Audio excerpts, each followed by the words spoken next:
When the pandemic was announced, that it was a real tough time for the whole industry.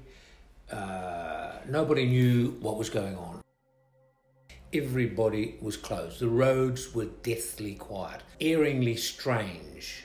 In fact, in 20 years of working here, that would have been my greatest level of concern about any single thing was, can we harvest this vintage? Without harvesting the vintage, we would have to put the winery business into a mothball situation for probably 9 months.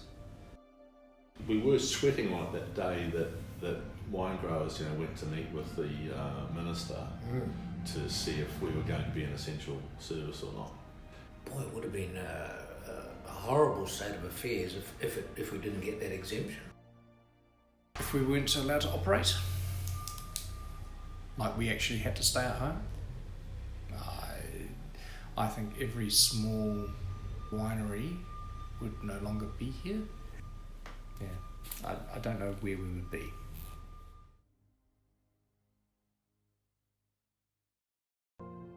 We were privileged enough to be allowed to work, so we got to keep on going. We didn't stop, but society around us did. As I say, I slept here for 2 weeks on my couch up in winery sales. Everybody was closed. We ourselves were near the end of vintage. We only had a few rows of grapes to go. So we were fortunate on the day before lockdown, all of our staff came in and we picked off the last grapes, the last red grapes. For many reasons, it was a fascinating vintage.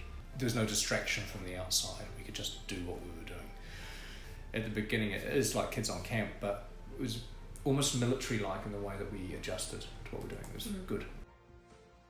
I think it's going to be a memorable vintage because of what it was.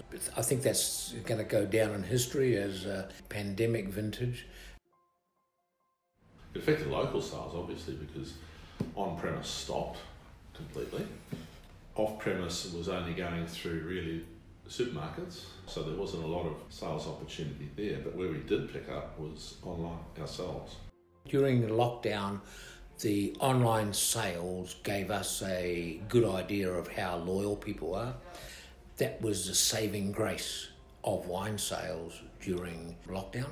In tough times like this, we've got to get behind each other to make it work. Don't panic. Work as a team, work as a family to make sure we all get out fine. I should write it all down so that my granddaughter remembers what it's all about.